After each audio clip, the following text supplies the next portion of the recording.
Good morning, everyone. Earlier this week, House Democrats stood on the side of the American people. Every single member of the House Democratic Caucus stood on the side of the American people in opposing the reckless Republican budget scheme.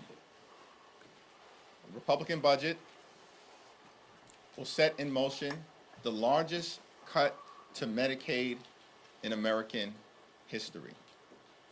Children will be hurt, families will be hurt, seniors will be hurt, everyday Americans with disabilities will be hurt, hospitals will be hurt, and nursing homes will be hurt, all across America. Medicaid is about health care for children. Medicaid is about medical care for people with disabilities. And Medicaid is about nursing home care for older Americans who are trying to live out their golden years with the respect and dignity that they deserve. Democrats will continue to stand on the side of the American people and stand against the reckless Republican budget that will end Medicaid as we know it, dramatically cut nutritional assistance for children, families, and veterans.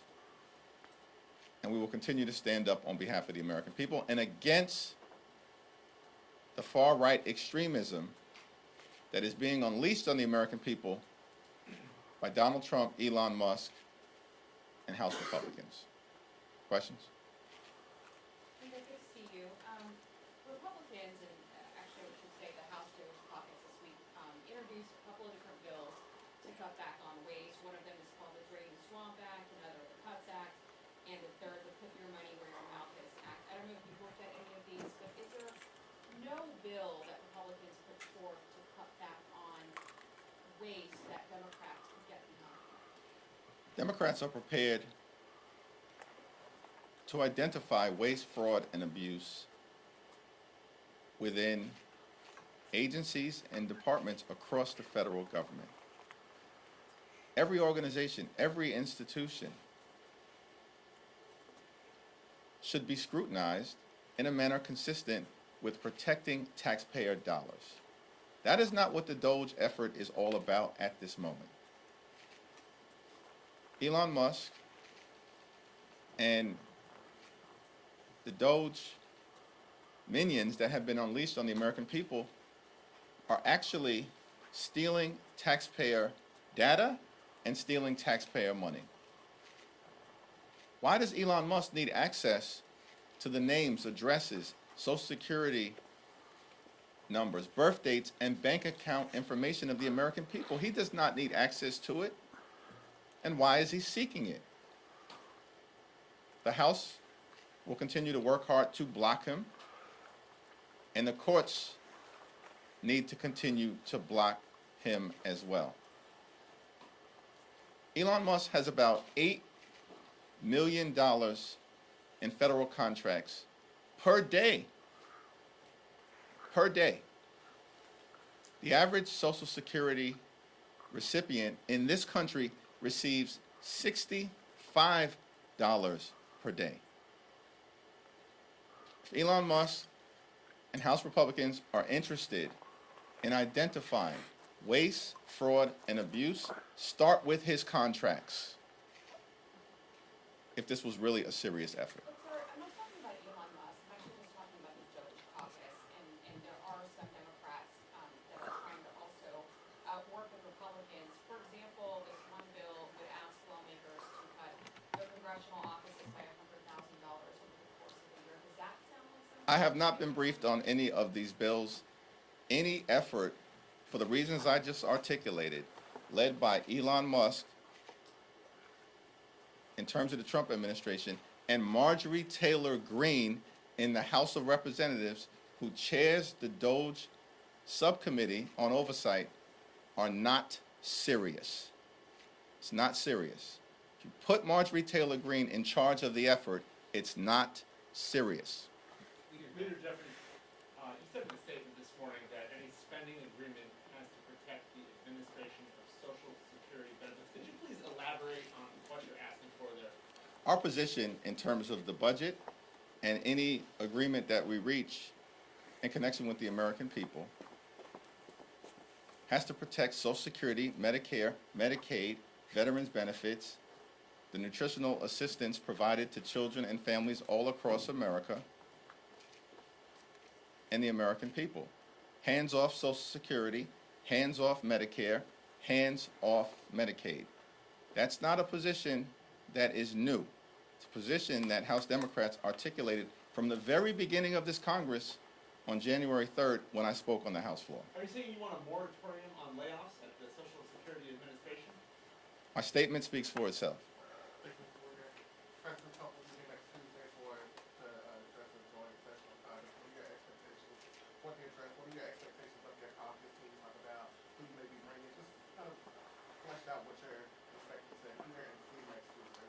Yeah, two questions that Donald Trump needs to answer. Why has he failed to do anything to lower the high cost of living in the United States of America? And why has the Trump administration unleashed far-right extremism on the American people in a way that represents an assault on the American way of life? Paul? To follow up on that, about Tuesday, you were here 5 years ago when he delivered his last State of the Union address. If it's a similar style... I've forgotten it, by the way. You're welcome. Reminding me. Have you talked at all to your members about how they want them to behave Tuesday night, given how the minority party has acted in recent years? Catherine Clark, who manages the floor as the House Democratic Whip, is in conversation with members across the caucus, and so that's probably a question at this moment that is best directed to her. Back to this side.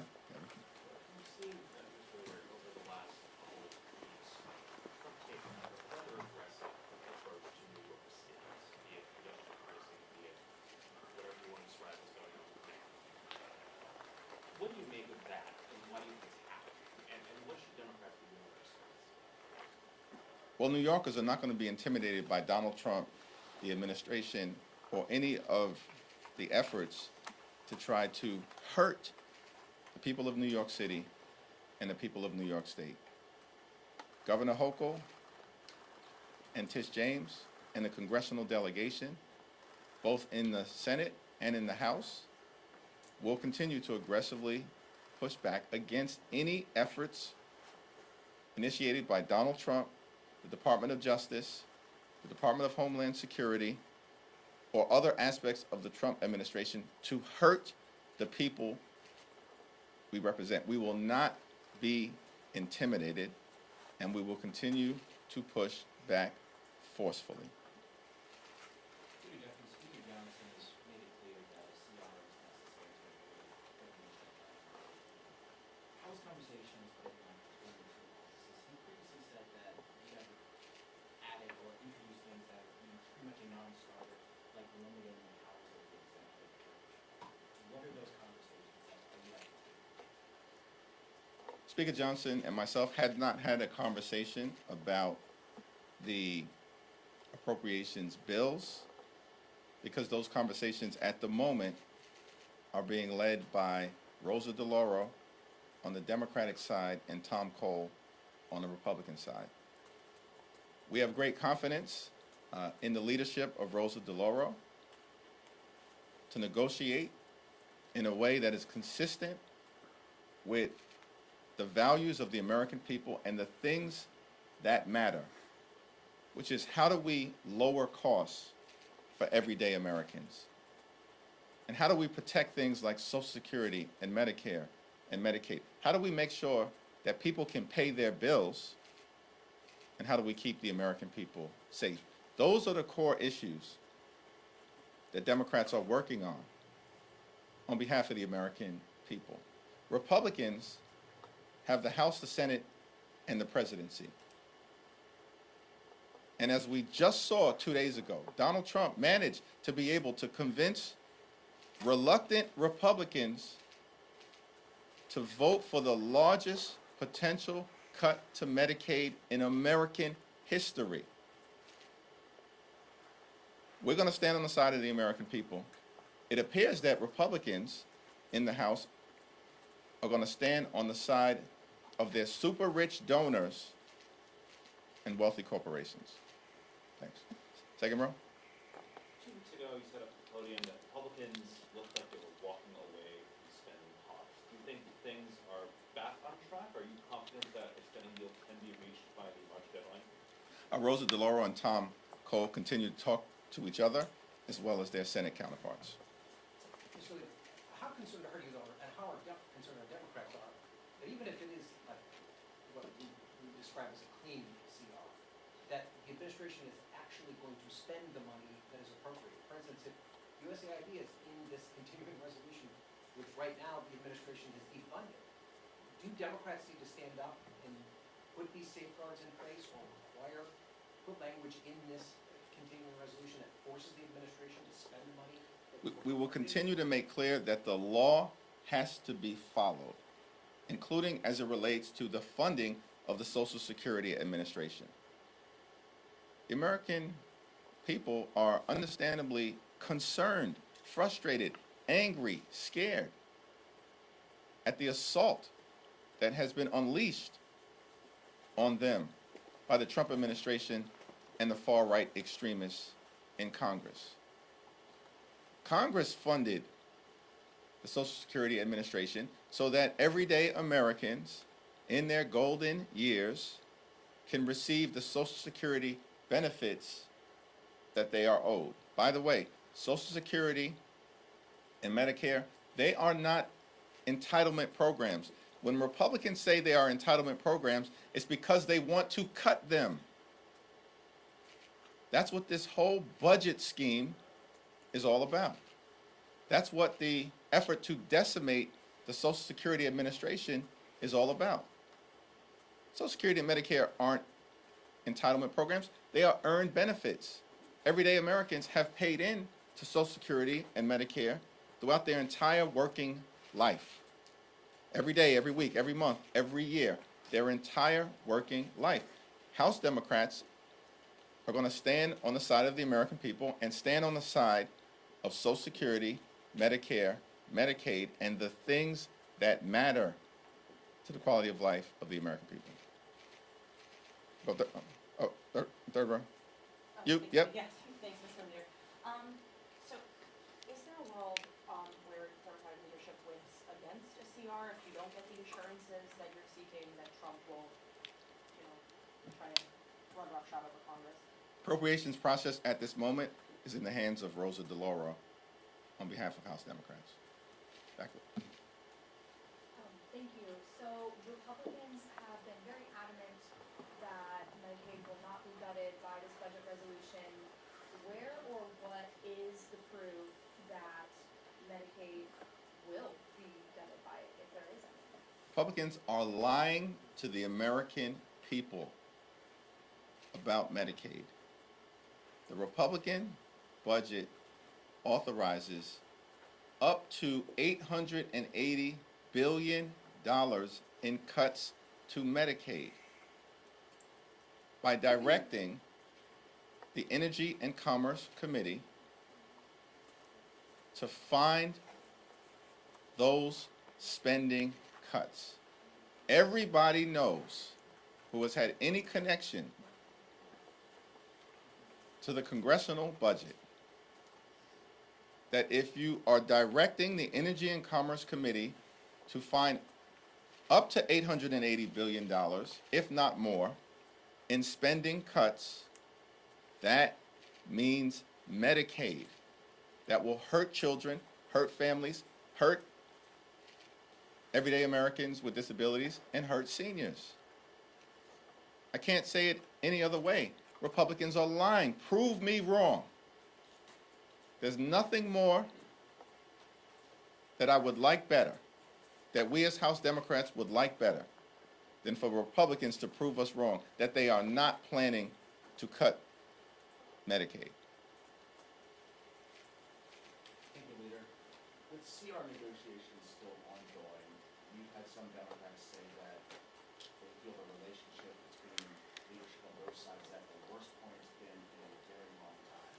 Can you describe your relationship with Speaker Johnson and Republican leadership? Rosa DeLauro continues to lead the appropriations discussions on behalf of House Democrats. She's at the table. She's got a working relationship with Tom Cole, and let's see how those negotiations proceed. Are you worried that any Democrat will work with Republicans in government opening?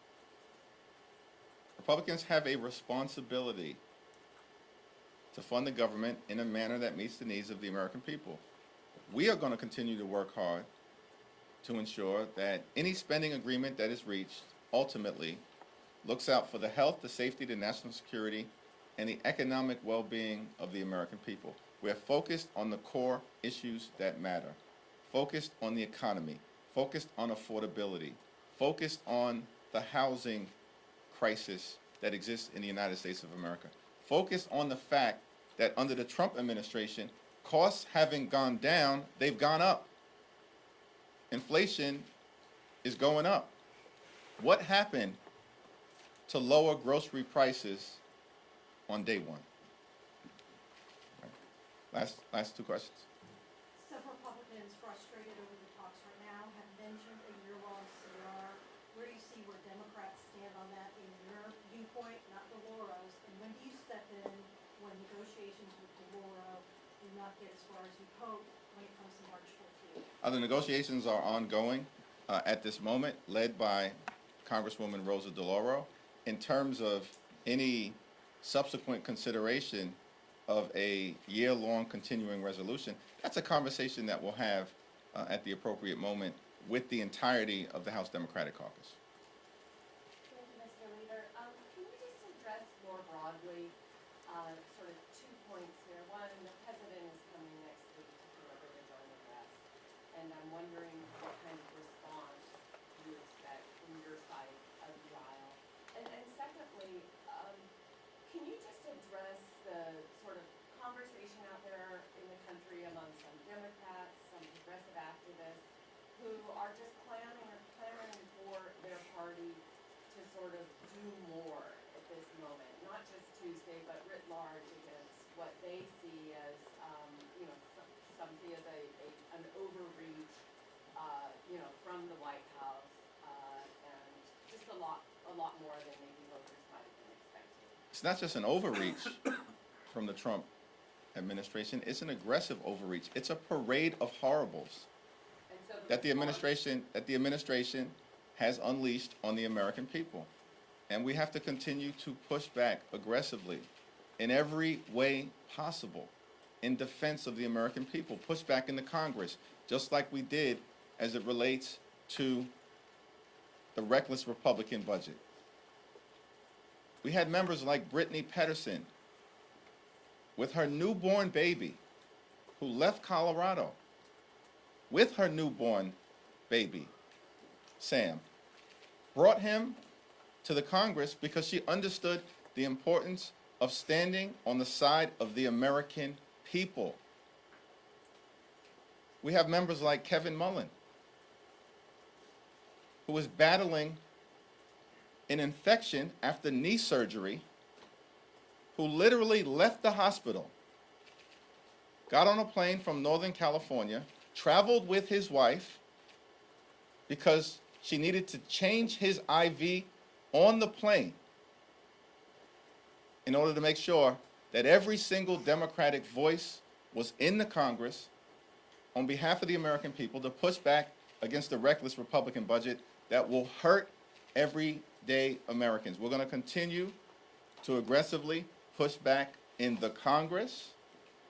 We have to continue to push back aggressively in the courts. More than 100 different lawsuits have been filed related to over 35 different unconstitutional and illegal executive orders. Trump administration is not winning in court. They are losing in court, including most recently at the Supreme Court in a 7-2 decision.